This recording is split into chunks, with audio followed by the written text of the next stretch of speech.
할렐루야, 안녕하세요. 2026년에 예배를 드립니다. 늘 그렇죠? 새해가 되면 숫자는 바뀌고 새해라고 그러는데 사람 똑같고요. 우리가 먹는 거, 입는 거, 하는 일 똑같습니다. 시간은 원래 1년 단위로 변하는 게 아니라 매 순간 변하지요. 새해를 맞으면서 여러 가지 생각을 해보게 되는데요. 새해 마음을 갖고 새해 다짐을 갖고 주님 앞에서 조금 더 성장할 수 있는 그런 우리가 되면 좋겠다, 그런 생각을 하게 됩니다. 자, 이제 오늘 함께 나눌 말씀, 본문 말씀은 마태복음 16장 13절로 15절까지 말씀입니다. 우리 본문 말씀 함께 봉독하겠습니다. 예수께서 빌립보 가이사랴 지방에 이르러 제자들에게 물어 이르시되 사람들이 인자를 누구라 하느냐? 이르되 더러는 세례 요한, 더러는 엘리야, 어떤 이는 예레미야나 선지자 중에 하나라 하나이다. 이르시되 너희는 나를 누구라 하느냐? 아멘. 자, 말씀이 좀 애매하게 끝난다 하는 느낌이 드시나요? 이 뒤에 이어서 나와야 되는 말씀이 있죠. 마태복음 16장 16절. 누가 하는 말입니까? 베드로가 예수님이 누구신지 그 고백을 말하죠. 주는, 같이 한번 기억해 볼까요? 주는 그리스도시요 살아계신 하나님의 아들이시니이다. 이렇게 고백을 합니다. 예수님이 제자들에게 너희들은 나를 누구라고 하느냐라고 물었을 때 성경의 기록이 그런지 몰라도 마태복음 상에서는 예수님이 묻고 바로 베드로가 주는 그리스도시요 살아계신 하나님의 아들이십니다 라고 대답을 하는 걸로 나와 있어요. 만약에 우리가 생각하는 것처럼 그런 상황이었다면 아마 베드로는 이 답을 여러 번 생각하고 연습했을지도 모르겠습니다.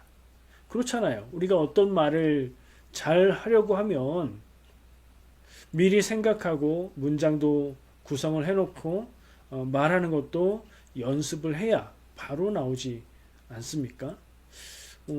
베드로가 그러지 않았나, 준비된 모습을 보여줘서 참 괜찮다 하는 생각을 합니다. 제가요 1992년도에 대학교에 갔다고 말씀을 드리죠. 그러면은 대학교 가는 시험은 무슨 시험을 봤을까요? 예. 지금 그 시험을 뭐라고 해요? 수능이라고 하죠. 수학능력평가. 저는 수능을 보지 않았어요. 시험을 안 봤나? 아니요. 그 전에 시험. 학력고사를 봤습니다. 제도가 좀 많이 달랐어요. 대학교에 가려고 하면 지원하는 학교에 먼저 지원을 합니다. 그리고 나서 그 학교에 가서 시험을 봅니다. 저는 서울에 있는 감리교신학대학교에 지원을 했고 거기에 가서 시험을, 학력고사를 봤습니다. 시험을 통해서 1차 합격을 했고요. 이제 1차 합격 다음에 하는 건 뭐가 있었죠? 다 기억하시잖아요. 예, 면접고사가 있습니다. 면접 때에 우리는 감리교신학대학교의 시험을 본 신학생 후보자들은 준비를 해 가야 되는 게 있었는데요. 성경시험이 있어서 성경시험에 대비해서 준비를 해야 됐고요. 그리고 나의 신앙고백서를 써서 제출을 해야 됐습니다. 그리고 그런 것들을 가지고 심사관, 교수님들 앞에서 면접 질문을 받고 대답을 하고 그랬죠. 근데 저한테 제일 어려웠던 게 그 신앙고백을 써내는 일이었습니다. 학력고사가 제일 어렵지 않았을까? 아니요, 그거는 오래 준비했잖아요. 모의고사도 보고 연습을 많이 했잖아요. 그냥 저는 설렁설렁 놀면서 그렇게 시험 봤어요. 면접 때도 묻고 대답하는 거, 그거야 뭐 그 자리에서 대답하면 되니까 할 수 있는 거고. 성경시험도 준비하면 되잖아요. 근데 나의 신앙 고백을 써서 제출하라고 하는데 그거를 쓰려고 며칠을 생각을 해도 이게 굉장히 어려웠습니다. 그래서 그때 마침 저보다 2년 선배로 그때 같은 모교회 출신의 선배님, 지금은 밴쿠버 광림교회에서 담임 목사님으로 계신 최신호 목사님이 2년 선배였는데 물어봤어요. 이 신앙 고백을 어떻게 써야 되나요? 그랬더니 그 2년 선배님이, 역시 선배님이 알려주신 것, 기독교의 가장 표준적인 신앙 고백이 이 마태복음 16장 16절에 나오는 베드로의 고백이다. 그러니까 그거를 가지고 너의 말로 잘 풀어서 신앙 고백을 쓰면 괜찮을 거다. 이렇게 얘기해 줬어요. 뭐 결과는 그것 때문인지 상관없는지 모르겠지만 우수한 성적으로 합격을 했죠. 그때 저는 왜 그렇게 신앙 고백을 쓰기가 힘들었을까요? 믿음이 없는 것도 아니었는데 말이죠. 여러분은 어떠십니까? 만약에 여러분에게 교회에서 일주일의 시간을 드릴 테니 여러분의 신앙 고백을 써서 내십시오. 여러분의 믿음은 어떤 믿음입니까? 이렇게 하면 쓸 수 있겠죠? 그러나 쉬운 일은 아닐 겁니다. 저는 날 때부터 교회에 다녔던 모태신앙이었어요. 그래서 신앙이라는 것이 어떤 말이나 설명으로 규정되는 게 아니라 그냥 삶 가운데 성경은 하나님 말씀이요, 하나님은 나를 창조하신 창조주고 예수님은 나의 구세주, 뭐 그것 외에 더 이상 말로 표현하기가 쉽지 않았었습니다. 오늘 말씀을 함께 나누고 묵상하는 가운데 여러분들도 질문을 받게 될 겁니다. 마음속에 일어나는 질문이지요. 그 질문을 통해서 내 믿음은 어떤 믿음인가? 나는 예수님을 누구라고 고백하고 있는가? 이런 생각을 해보시면 좋을 것 같습니다. 자, 말씀을 묵상하고 적용을 나누기 전에 조금 나누고 싶은 것이 한 가지가 있습니다. 자, 이게 어디에서 있었던 일일까요? 말씀을 한번 보시겠습니까? 안 보여줘도 돼요. 예. 못 보나요, 그러면? 펴놓으신 분들만 보세요. 제가 그냥 말씀드릴 거니까 괜찮아요. 자, 말씀의 배경은 빌립보 가이사랴라고 되어 있어요. 이게 이제 도시의 이름이거든요. 이 빌립보 가이사랴에 이르러서 예수님이 제자들한테 사람들이 인자를 누구라고 하냐 하고 질문을 하기 시작한 거예요. 근데 말씀을 읽어보면 그냥 지리적인 배경을 얘기하는 게 아니라 빌립보 가이사랴에 이르렀을 그때 거기에 가서라는 느낌이 좀 와요. 그런 생각하면서 제가 읽어드려 볼까요? 예수께서 빌립보 가이사랴 지방에 이르러 제자들에게 물어 이르시되 거기에 가서 물어보셨다. 마치 거기까지 가서 묻겠다고 생각하신 것처럼. 그러면 그 지역이 좀 의미가 있다. 이런 생각을 해볼 수 있겠죠. 근데 저는 이 빌립보 가이사랴를 얘기하려고 하면 혀가 좀 어색합니다. 왜 그렇죠? 여러분들도 그렇지 않으세요? 가이사랴 빌립보 아니에요? 가이사랴 빌립보? 왜 바뀌었죠? 이게 개역 한글 성경, 옛날 성경에는 가이사랴 빌립보로 되어 있고요. 제가 그 성경을 많이 읽은 것도 아닌데 아마도 그걸 기준으로 말씀을 설교를 듣고 뭐 그래서 그런 것 같아요. 어쨌든 개역 개정 성경에서는 앞뒤를 바꿔서 빌립보 가이사랴라고 얘기하고 있어요. 이건 또 왜 다를까요? 같은 성경을 번역한 건데 왜 앞뒤를 바꿔 쓰고 있을까요? 제가 찾아보니까요. 도시의 이름은 가이사랴예요. 도시 이름은 가이사랴인데 빌립의 가이사랴라는 뜻이래요. 그럼 이 가이사랴는 누굴까요? 아니, 제가 말해버렸네요. 가이사랴는 뭘까요? 황제, 로마 황제를 가리키는 가이사, 시저, 그 말이에요.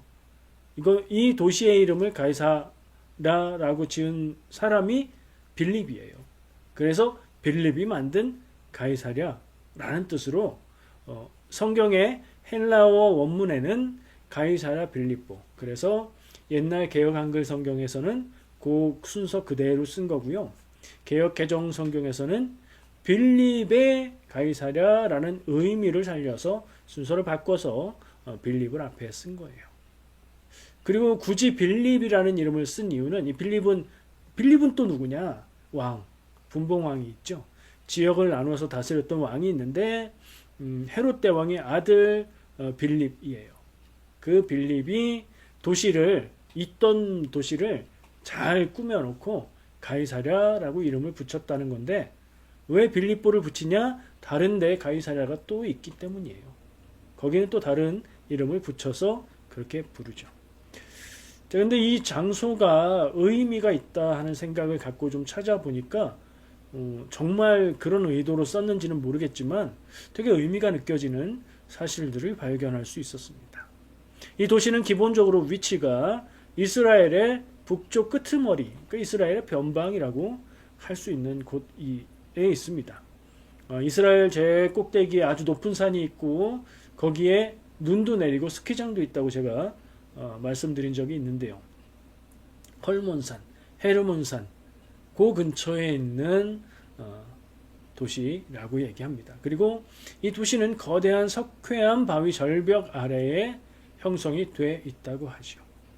예수님이 베드로가 16장 16절에서 신앙 고백을 잘 하고 예수님이 그 베드로를 향해서 내가 이 반석 위에 교회를 세우겠다라고 말씀하실 때 실제로 그 반석과 같은 거대한 석회석 절벽 위에서 전하지 않으셨을까? 뭐 그런 상상도 해보게 됩니다. 지리적으로는 그런 정도 의미를 찾을 수 있었고요. 종교적으로도 특징이 있는 도시였는데요. 이 도시는 뭐라고 얘기할까요? 우상 숭배의 아주 소굴 혹은 다종교 환경에 드러나 있는 다종교의 현장이었다. 이렇게 말할 수 있다는 거예요. 그 도시에 신전들이 여럿 있었고요. 그 신전들은 헤아려 보면 거기에 헬라인들도 살았거든요. 로마인이나 헬라 문화권의 사람들이 살았는데 여기에 목축과 자연의 신인 판신을 숭배하는 신전을 짓고 거기서 숭배하고 있었다고 하고요. 보통 도시에서는 어떤 특정한 한 신을 선택해서 그 신전을 짓고 숭배하지요. 여기까지는 그냥 그러려니 할 수 있는데 가나안 시대 그 예전에 이스라엘이 거기 들어가기 전에는 바알갓이라는 이름으로 불렸던 곳이며 이름처럼 바알을 숭배하던 중심지였다고 합니다. 굉장히 종교적이고 그런 곳인가 하는 생각을 하게 되죠. 그게 다가 아니에요. 이건 신전인지 신전이 아닌지 조금 애매한데요. 로마의 권력이 강해지고 나서 로마 황제는 자기를 신으로 숭배하기를 요청했지요. 로마 황제를 위한 신전이 여기에 또 있었다고 합니다. 또 한 가지 인상 깊은 게 아주 깊은 그런 동굴이 있었는데 사람들이 이곳을 하데스, 지하 세계로 연결되는 통로라고 생각했다고 합니다. 굉장히 이런저런 다양한 것이긴 하지만 신앙심이 아주 대단했던 사람들, 그러니까 예수님을 믿는 신앙식 말고 각자 나름의 종교들이 성행했던 그런 곳, 다르게 말하면 우상숭배가 파티를 이루었던 그런 곳이라고 말할 수 있을 것 같아요. 그곳에서 만약에 아까 제가 얘기했던 대로 빌립보 가이사라에 이르러 예수님이 제자들에게 질문을 하셨다라고 한다면 세상의 그 많은 종교와 그 많은 우상들 한가운데에서 사람들은 나를 누구라고 하냐? 너희들은 나를 누구라고 하냐? 라고 질문하신 거예요. 우리가 살아가는 세상과 비슷하다는 생각을 할 수 있습니다. 지금 온 세상은 특별한 경우가 아니면 자유로운 종교의 자유가 있는 나라라면 그 어떤 종교도 접할 수 있고 배울 수 있고 믿을 수 있는 그런 곳이죠. 캐나다 어떻습니까? 기독교인도 있고 가톨릭도 있고 유대인들도 있고 다른 종교를 믿는 사람들도 있고 기본적으로 다종교 사회죠. 그런 가운데에 우리의 신앙이 무엇인가를 묻는다면 그런 연결점이 그런 의미로 우리의 현실과 통하는 느낌이 들기도 했습니다. 그런 곳에서 예수님이 물으셨다.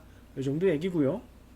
자, 어떻게 나누고 적용할까 여러분들과 그런 생각들을 하다가 말씀을 그대로 따라가기로 해봤습니다. 말씀에서 예수님이 사람들은 인자를 누구라고 하냐 질문했고요.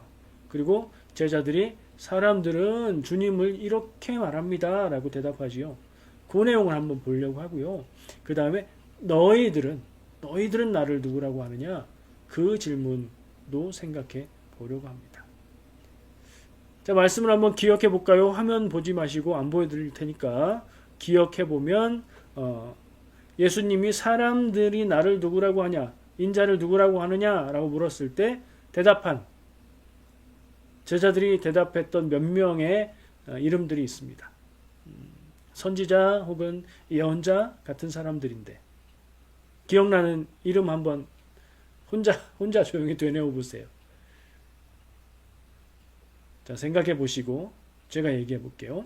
더러는 세례 요한. 세례 요한은 예수님과 동시대에 거의 같이 활동했던, 세례 요한이 죽고 예수님이 공생애를 시작하시는 그런 인물이죠. 더러는 엘리야는 뭐 예언자 선지자라고 하면 빠지지 않는 가장 유명한 선지자이기도 하고요. 어떤 이는 예레미야도 역시 우리가 기억하기로 별명이 있어요. 눈물의 선지자. 네, 그런 예레미야. 그리고 요거는 따로 뗄 수도 있고 예레미야랑 묶어서 얘기할 수도 있는데 따로 떼도 말이 되거든요. 선지자 중에 하나. 이렇게 네 가지를 얘기해요. 저는 요것을 좀 나눠 보려고 합니다. 자, 제자들의 대답에 사람들이 선생님을, 예수님을 세례 요한이라고 합니다. 라는 답을 했어요. 성경에 보면 대표적으로 예수님을 세례 요한이라고 여겼던 사람이 나옵니다. 그 기록도 자세히 기록을 해주고 있는데 누구죠? 왕. 어떤 왕이요? 헤롯 왕? 예, 웬만하면 다 헤롯 왕이죠. 근데 성경마다 시대마다 헤롯 왕이 다 달라요. 예수님 나실 때 헤롯 왕 다르고 지금 얘기하는 헤롯 왕 다르고 아까 얘기했던 헤롯 빌립도 있고 많이 있어요. 근데 자, 헤롯 안티파스 요 사람이 결혼 문제로 인해서 세례 요한의 책망을 듣잖아요. 그래서 세례 요한을 감옥에 가두죠. 그 얘기 쭉 나오는 거 기억하시죠? 어떤 일로 기억하십니까? 잔치 때에 헤로디아의 딸이, 이 헤로디아는 이 헤롯 안티파스가 결혼했던 부인이죠. 근데 딸이요? 이미 결혼했던 사람을 데리고 와서 다시 결혼한 거예요. 헤로디아의 딸이 춤을 추고 이 헤롯 안티파스가 상을 주겠다. 무엇이라도 구해라. 내가 다 주겠다.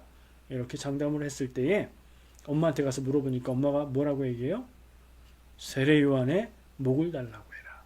죽여달라 그 얘기잖아요. 왜 그랬죠? 결혼 얘기 가지고 하나님의 뜻에 어긋난다. 책망을 했다고 했잖아요. 그거 듣기 싫어서 자기의 명예를 위해서 세례 요한을 그렇게 죽이게 되죠. 누가요? 헤롯 안티파스가요. 그리고 나서 근데 말씀에 이 헤롯 안티파스는 세례 요한을 참 선지자로 여겨서 두려워하고 그와 이야기도 하고 그랬다는 얘기가 나오거든요. 그런 마음이었는데 자기가 약속한 것 때문에 세례 요한을 죽이고 나서 죄책감으로 또 두려움을 가지고 있었어요. 그런데 마침 그 시대에 예수님 동시대죠. 그 시대에 유대인들이 어떤 생각을 하고 있었냐? 의인은 죽어도 부활한다. 이런 생각을 갖고 있었어요. 이게 민간에 퍼져 있는 속설인 거예요. 성경적이라고 볼 수는 없어요. 유대인들이 그런 생각을 갖고 있었으니 이 헤롯 안티파스는 두려웠던 거죠. 자기가 죽인 세례 요한이 언제 어떻게 살아서 돌아와서 자기에게 해코지를 하거나 벌을 주거나 하지 않을까? 두려운 마음이 있었던 거예요. 그러던 참에 이 예수님이 사역하시는 이야기를 보고를 받고 나서 헤롯 안티파스가 두려움에 떨게 된 거죠. 세례 요한이 살아서 돌아왔구나 라고 했다는 얘기가 성경에 기록되어 있다고요. 대표적으로 헤롯 안티파스가 예수님을 세례 요한의 환생이라고 생각을 했고요. 꼭 그 사람만 없던 게 아니라 아까 얘기한 대로 의인의 부활 사상이 있어서 예수님의 그 전하시는 말씀 왜 얘기하냐면 똑같잖아요. 세례 요한의 설교 내용, 예수님의 설교 내용이 똑같아요. 회개하라, 천국이 가까이 왔느니라. 그게 같거든요. 그래서 이제 예수님을 세례 요한이 다시 오신 게 아닌가 하고 생각을 하는 사람들이 있었다는 거죠. 역시 또 예수님이 말씀 전하시고 사역하시는 게 굉장히 힘있고 권위 있게 하시는 모습을 보고 세례 요한을 떠올리고 연상했기 때문에 사람들은 예수님을 세례 요한이다 이렇게 말하는 사람들이 있었다는 거예요. 두 번째 누구라고요? 엘리야. 엘리야는 훨씬 옛날 사람인데 엘리야는 굉장히 중요한 특징이 있어요. 엘리야가 제자 엘리사를 두고 선지자 제자와 함께 다니다가 때가 되어서 하늘로 가려고 막 다니는데 엘리사가 끝까지 쫓아다니잖아요. 그러다가 어떻게 됐어요? 하늘에서 불병거가 내려와서 그걸 타고 하늘로 올라갔잖아요. 엘리야가. 그럼 무슨 말이에요? 성경에 죽지 않고 하늘로 올라간 사람이 2명 있어요. 그 중에 한 명이라는 거죠. 다른 한 명은 누구예요? 죽지 않고 하늘로 올라간 사람, 구약의 옛날에 하나님과 동행하다가 그렇게 하늘나라로 간 사람? 맞춰보세요. 에녹이죠. 예. 에녹과 엘리야 두 사람이 죽지 않고 하늘로 갔고 그런 면에서 이 엘리야는 특별한 선지자로 여겨지고 있었고요. 또 중요한 말씀이 있는데 말라기는 구약 성경의 가장 마지막에 있는 예언서죠. 말라기 4장 5절 말씀에 보면 제가 읽어드리겠습니다. 보라 여호와의 크고 두려운 날이 이르기 전에 내가 선지자 엘리야를 너희에게 보내리니 라고 이 선지자 예언자가 이런 말투로 말하면 이거 거의 자기 말이 아니고 하나님의 말을 그 사람이 전하는 거거든요. 예언이라고 할 수 있어요. 그러니까 하나님이 여호와의 크고 두려운 날 이걸 뭐라고 해석할지에 따라서 조금씩 달라질 수 있는데 어쨌든 그런 때가 되면 그 전에 엘리야를 보내신다라고 말씀이 기록되어 있거든요. 그러니까 사람들은 어떻게 생각하겠어요? 이 말씀을 아니까 엘리야가 올 것이다. 엘리야가 언젠가는 올 것이다 라고 생각하고 있겠죠. 유대인들은 이 말씀을 알았고 여호와의 크고 두려운 날 이것을 종말의 때로 해석을 해본다면 마지막 때가 되기 전에 엘리야가 올 것이다. 이렇게 생각을 했던 것이고 예수님의 사역과 예수님의 모습을 보면서 이게 지금이 그때구나. 저분이 엘리야가 오신 거구나 라는 생각을 했다는 거예요. 그럼 여기서 생각할 수 있는 건 뭐예요? 그 당시 시대가 어땠다? 마치 세상이 끝나고 하나님의 두려운 날이 이를 것처럼 느껴졌던 때다. 그때 참 살기 힘들었다.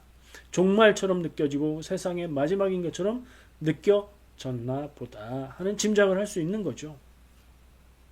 그래서 그 당시에 유대인들은 혼란과 두려움과 고통 중에 있었고 그 사람들은 그런 어려움 속에서 메시아를 기다리고 있었고 그 메시아로 누가 올 것이다? 엘리야가 올 것이다 라고 생각하고 있었다는 거죠. 그래서 예수님의 사역의 소문과 모습을 보자 엘리야가 오셨다 이렇게 생각하고 말하는 사람이 있었다는 거예요.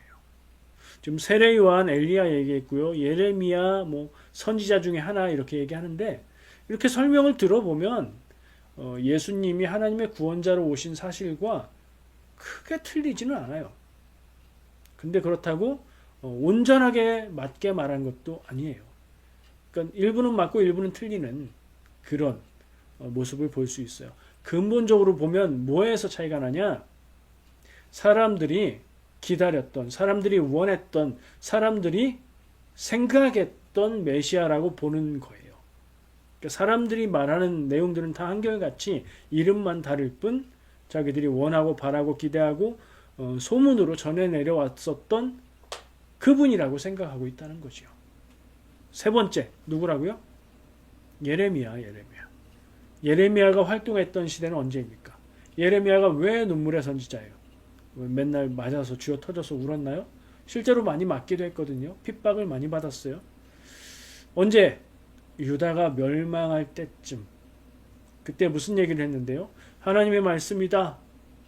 너희들은 멸망한다. 바벨론에 의해서 망하는 것이 하나님의 뜻이다. 바벨론에 항복하고 하나님의 뜻을 기다려라. 이런 예언을 했거든요. 그리고 맞아서 온 게 아니고 멸망할 수밖에 없을 만큼 죄에 빠져 있고 하나님의 말씀을 알지 못하는 이스라엘, 유대를 바라보면서 그 눈물을 흘렸던 선지자였어요. 예수님과 통합니다. 예수님이 눈물을 흘렸다, 우셨다 하는 말씀들이 몇 군데 나오는데 그 중에 한 군데는 예루살렘 성을 바라보시면서 눈물을 흘리셨다는 내용이 나와요. 그게 꼭 예레미야와 같은 마음인 거예요. 이스라엘의 유대의 중심이요, 하나님의 성전이 있었던 곳이요. 근데 그곳이 그 모습을 바라보시면서 눈물 흘리셨다는 거지요. 예레미야의 심정으로. 이건 맞는 거 아닌가 그러면? 글쎄요. 또 성전에 대한 얘기들을 많이 하고 있는데 예레미야 역시 성전에 대한 얘기를 많이 하고 예수님도 성전에 대한 말씀들을 많이 전하셨지요. 그리고 전설이 있었어요. 이 유대인들에게 전해 내려오는, 전설이라고 말하면 좀 이상하지만 전승이 있었어요. 전승이라는 말은 성경에 있는 건 아닌데 그 사람들이 그렇게 알고 있었다, 그런 거라는 거예요. 뭐가 있었냐? 예레미야가 유다가 멸망할 그때에 성전에서 성막과 분향단과 법궤를 챙겨서 숨겼다. 이런 얘기가 전해 내려온대요. 마카베오서에, 외경인 마카베오서에 그런 내용이 있기도 하고요. 그리고 그 감추어진 성물들은 누구도 찾을 수 없고 때가 되면 예레미야가 다시 돌아와서 그것들을 가지고 나올 것이다. 그때는 하나님의 때가 된다. 이런 얘기가 전해져 내려오고 있었어요. 전설 따라 삼천리 뭐 그런 것처럼 말이죠. 사람들이 예레미야도 기다리고 있었던 겁니다. 언젠가 때가 되면 예레미야가 성전을 회복할 거고 이스라엘을, 예루살렘을 회복할 거다라는 그런 기대가 있었다는 거죠. 그래서 예수님을 바라보면서 예레미야가 아닌가 하는 생각을 했다는 거예요. 마지막 선지자 중 하나, 이건 그냥 지금까지 선지자 3명을 얘기했으니까 그냥 하는 말, 그런 특정한 누군가가 아니라 그냥 선지자다라는 얘기인가? 그런 얘기로 들을 수도 있어요. 근데 역시 의미 있게 새겨볼 부분이 있습니다. 이스라엘 아니고 유다에 선지자가 없었어요. 처음에 선지자들이 활동하기 전 얘기가 아니에요. 선지자들이 활동을 했어요. 구약의 마지막 순간까지. 구약의 마지막 책이 뭐라고 했죠 아까? 말라기 선지자 이후에 선지자가 없었습니다. 언제까지요? 예수님 때까지요. 하나님의 말씀을 전하는 사람이 없었어요. 선지자 부재의 시대가 400년 지속이 됐어요. 이 사실만 새겨봐도 선지자가 올 것을 기다리고 기대하고 있었다. 영적인 갈망이 있었다. 이런 생각을 해볼 수 있는데요. 또 그 배경이 되는 말씀이 있어요. 신명기는 내용이 뭐죠? 모세가 가나안 땅에 들어가기 전에 백성들에게 설교하는 내용이잖아요. 18장 15절 말씀에 네 하나님 여호와께서 너희 가운데 내 형제 중에서 너를 위하여 나와 같은 선지자 하나를 일으키시리니 너희는 그의 말을 들을지니라. 아멘. 여기서 나는 모세예요. 모세가 사람들에게 설교하면서 앞으로 너희들 형제 중에, 그러니까 자손 중에 앞으로 나와 같은 선지자를 하나님이 보낼 것이다 라는 말씀을 했어요. 이게 신명기의 기록으로 남았고 유대인들은 다 따지고 막 그러잖아요. 선지자가 올 것이다. 그 선지자 라는 의미로 이해할 수도 있어요. 모세와 같은 분, 예수님을 모세와 같은 분 혹은 새로운 모세로 이야기하는 그런 이해도 성경에 나타나거든요. 그런 의미라고 생각할 수 있어요. 모두 사실은 의미 있는 이야기들인 거, 헛소리가 아닌 거예요. 그러나 부분적으로 맞는 얘기일 뿐 이게 정답이다 라고 말할 수 있을 정도는 되지 않죠. 정답은 뭐예요?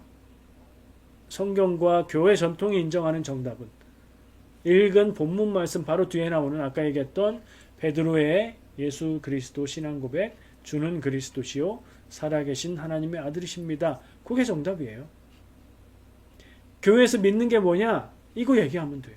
이게 교회에서 인정하는 예수 그리스도 신앙의 가장 표준적이고 핵심적인 고백이라 그래요. 자, 예수님이 그런 얘기들을 들으셨어요. 누구라고들 하던데요. 그래? 그러면 너희들은 나를 누구라고 하니? 대답을 못했을 것 같아요. 제 생각엔. 그래, 사람들이 하는 얘기는 니들이 들어서 알겠지. 그러면 너희들은 나를 누구라고 하니? 너희들은 나를 누구라고 생각하니? 너희들은 나를 누구라고 알고 있니? 하는 질문이신 거죠. 갑자기 당황을 했을 것 같아요. 근데 아까 얘기했듯이 바로 이어서 베드로가 대답하는 것으로 말씀은 전하고 있었어요. 그럼 다른 제자들은 어땠을까 하는 상상을 해봅니다. 베드로는 아마도 준비된 답을 갖고 있었기에 바로 대답을 했다 치면 둘 중에 하나겠죠? 다른 제자들 역시 베드로와 거의 비슷한 생각, 거의 비슷한 답을 가지고 있었겠지만 먼저 말하지 않은 것뿐이다. 스피드 퀴즈에서 딱 부저 누르는 거가 약간 늦은 것처럼 다 그런 말을 할 수 있었는데 베드로가 제일 먼저 혹은 베드로가 대표적으로 얘기한 거다라고 생각할 수도 있겠죠.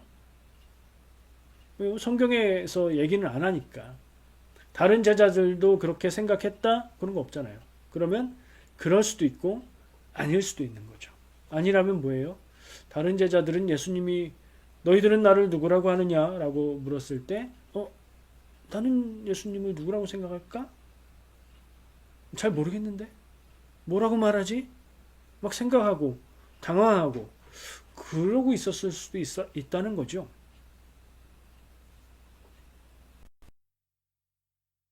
저는 길게 나누지 않을 거예요. 이 앞에서 얘기한 게 전부 다예요. 예수님이 사람들이 나를 누구라고 하느냐라고 물으신 것, 그리고 제자들에게도 같은 질문을 하신 것, 그것 자체를 좀 생각해 보려고 합니다. 읽은 본문 말씀이 거기까지잖아요. 예수님의 질문까지. 우리가 나누고 있는 시리즈가 예수님 말씀 시리즈이기도 하고요. 예수님이 직접 하신 말에 좀 집중해 보려고 하는 거고요. 그러다 보니 대답하는 답은 밀어놓고 예수님이 왜 질문하셨을까? 예수님의 질문은 무엇이었을까? 예수님의 이 질문은 이 말씀을 읽고 있는 나에게는 어떤 의미인가? 이렇게 적용해 볼 수 있을 것 같아요.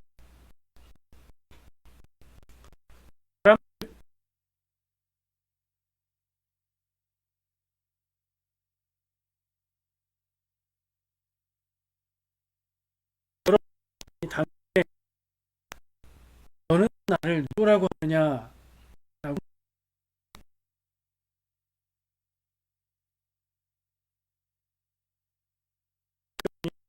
합니다. 예수님은 나에게 어떤 분이십니까? 성경에 나오는 정답, 베드로의 그 정답, 혹은 또 다른 답들도 있지요. 나에게는 어떤 분인가?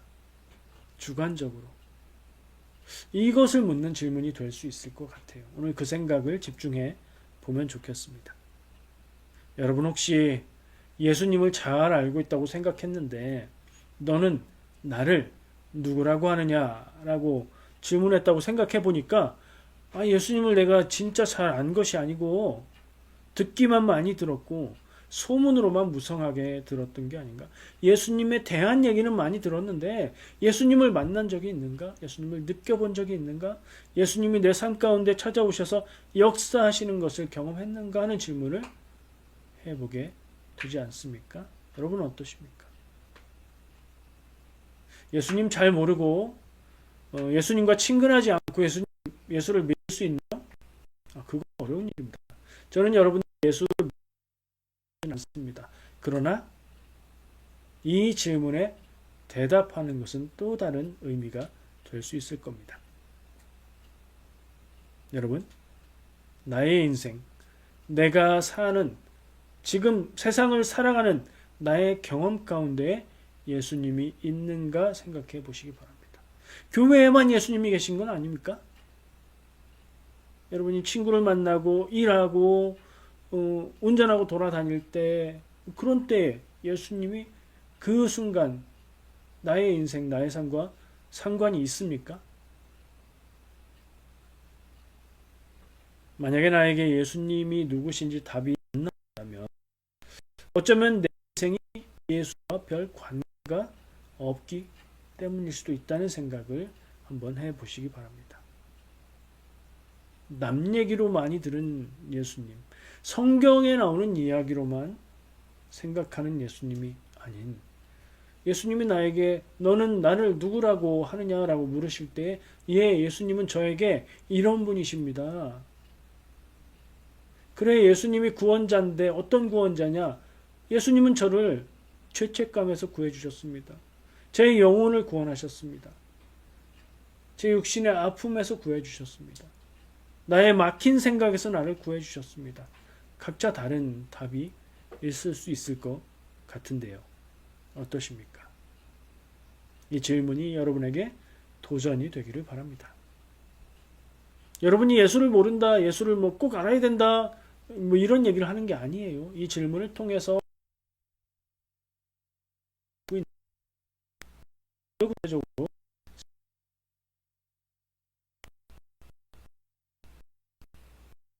이런 질문도 해보고 싶습니다. 좀 강한 도전인데 나는 예수님의 이야기를 즐기고 소비하는 것일 뿐이지는 않았나? 이것도 점검해 봐야 할 바입니다. 예수님의 이야기를 듣고 좋아하고 예수님의 말씀들 속에서 야, 참 지혜롭다 감탄하고 그것을 신앙으로 여길 수도 있다는 말입니다. 예수님을 대단한 선생님, 뛰어난 지혜자 라고 생각해도 내가 믿는다라고 생각할 수 있다는 거죠. 마치 슈퍼히어로 영화를 보면서 내가 만족하고 쾌감을 느끼는 것처럼 예수님 이야기를 소비만 하는 것은 아닌가? 그리고 거기에 멈춰 있는 것은 아닌가? 생각해 보시기 바랍니다. 예수님이 나의 구원자가 되신다면 내가 이 때문에 내 것이